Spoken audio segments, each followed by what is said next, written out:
Bonjour à toutes et à tous, mon nom est Philippe Dauté, je suis expert comptable et conseil fiscal. Je suis également membre de l'Ordre des experts comptables de Belgique. Alors, le sujet du jour sera la fluctuation de la trésorerie en pleine croissance. Vous vous souvenez très certainement d'un dirigeant d'entreprise, ou vous êtes vous-même dirigeant d'entreprise, qui avait un jour décoté un contrat tout à fait juteux.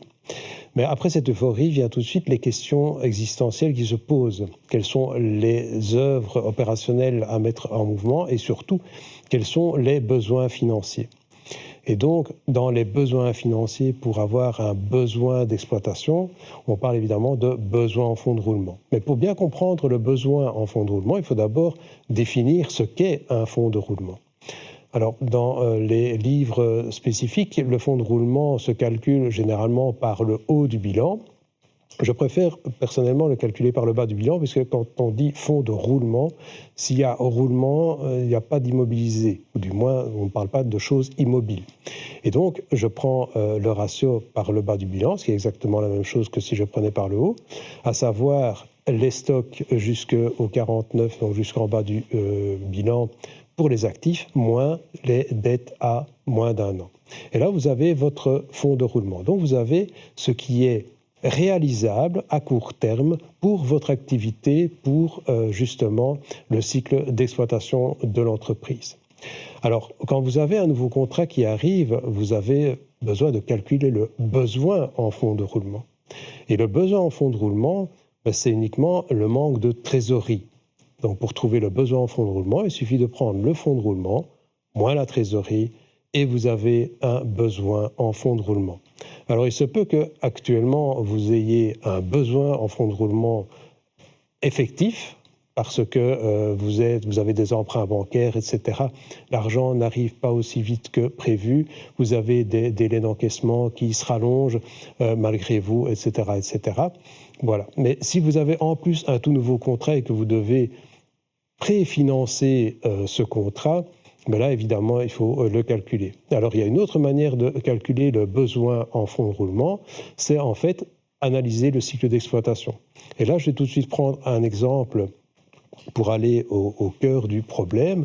Vous avez une société d'import-export qui fait produire des articles en Chine et qui a comme principal client des clients français.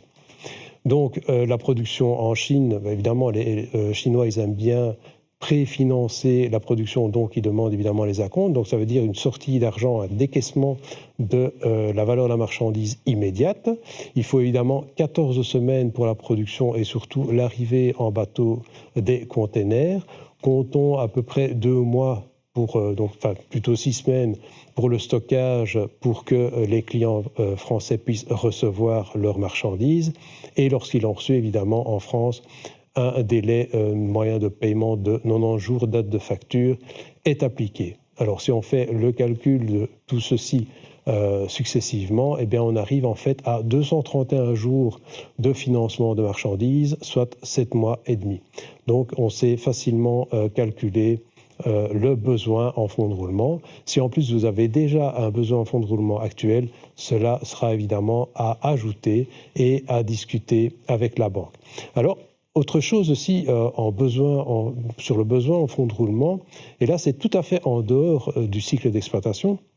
Cela permet de freiner un peu les ardeurs des actionnaires qui sont un peu trop gourmands. Je m'explique.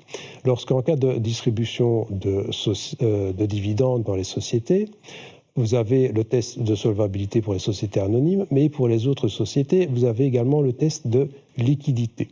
Et donc, le test de liquidité, comme on le verra dans une prochaine capsule, c'est évidemment l'estimation sur les 12 prochains mois de la finance pour voir si l'entreprise peut y faire face. Si par contre, on prend comme argument que la société a déjà un besoin en fonds de roulement, ça peut freiner les ardeurs de ces actionnaires. Et pour moi, c'est un argument assez valable pour ne pas justement distribuer le bénéfice qui reste dans la société et qui reste vraiment un outil de gestion pour la suite de l'entreprise.